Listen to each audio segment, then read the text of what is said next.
அனைவருக்கும் வணக்கம். I have a very important update. அதனால தான் இன்னைக்கு கனெக்ட் பண்ணணும்னு பார்த்தேங்க. ஃபர்ஸ்ட் ஆஃப் ஆல், இப்போ மார்க்கெட் பற்றின நியூஸ் நிறையா உங்களுக்கு வந்துட்டு இருக்கும். மார்க்கெட் அதிகமான வாலட்டைலாக இருக்குது, நம்ம போர்ட்ஃபோலியோ டவுனாக இருக்குது, என்ன பண்ணுறது அப்படிங்கிற ஒரு மைண்ட் எல்லாத்துக்குமே இருக்கும். ஸோ அப்போது இது என்னென்ன ரீசன்ஸ்னு ஃபர்ஸ்ட்டு பார்த்துடலாங்க. மேஜராக வந்து பார்த்தீங்கன்னா யூஎஸ் வந்து இப்போ ட்ரம்ப் வந்ததுக்கப்புறம் நிறையா வந்து டேரிஃப் இம்போஸ் பண்ணுறாரு. அண்ட் ஜியோ பொலிட்டிக்கல் டென்ஷன்ஸ் இருக்குது. இந்தியாவில் இன்ஃப்ளேஷன் ரேட் அதிகமாக இருக்குது. அண்ட் ஜிடிபி ரேட் 5.4 எதிர்பார்த்ததை விட கம்மியாக இருக்குது க்ரோத்து. அடுத்தது வந்து பார்த்தீங்கன்னா நேற்று நடந்த ஒரு டீப் சீக்னு சொல்லிட்டு சைனா வந்து ஒரு ஆர்டிஃபிஷியல் இன்டெலிஜென்ட் டூல் ஒன்று லான்ச் பண்ணி மார்க்கெட்டே டிஸ்டர்ப் ஆச்சு. ஸோ இந்த மாதிரி சுச்சுவேஷன்ஸ் நிறைய இருக்குது.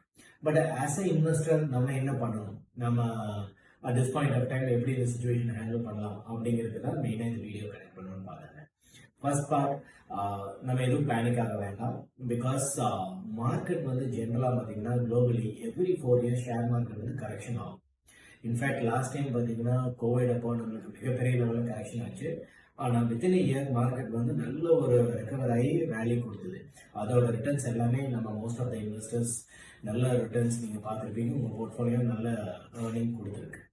ஸோ அப்போ இதுவும் ஒரு 4 இயர்ஸ்க்கு அப்புறம் வந்துருக்கக்கூடிய ஒரு ஆப்பர்ச்சுனிட்டி தான். ஸோ நீங்கள் ஃபர்ஸ்ட் பேனிக் ஆக வேண்டாம். செகண்ட் ஆப்ஷன் என்ன அப்படின்னா, இந்த மாதிரி ஒரு கரெக்ஷனான பீரியட்ல நம்மளுக்கு கிட்டத்தட்ட 30% 40% நிறைய குவாலிட்டியான ஸ்டாக்ஸ் வந்து கம்மி ரேட்ல கிடைக்கும். அப்போ நம்ம ஆஸ் அ ஸ்மார்ட் இன்வெஸ்டர் என்ன திங்க் பண்ணலாம் அப்படின்னா, we can invest additional money if you have any surplus source, R even நீங்கள் அதை லம்சமாக பண்ணலாம், இல்லை எஸ்ஐபி மூலியமாக பண்ணலாம். உங்களோட ஆப்ஷன் அந்த மாதிரி we can do it.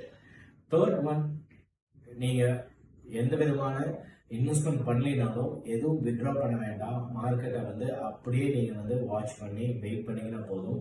Recover ஆகும்போது பழைய ரிட்டர்ன்ஸை விட அதிகமான ரிட்டர்ன்ஸ் கூட நிறைய வந்து ஆப்பர்ச்சுனிட்டி இருக்கு.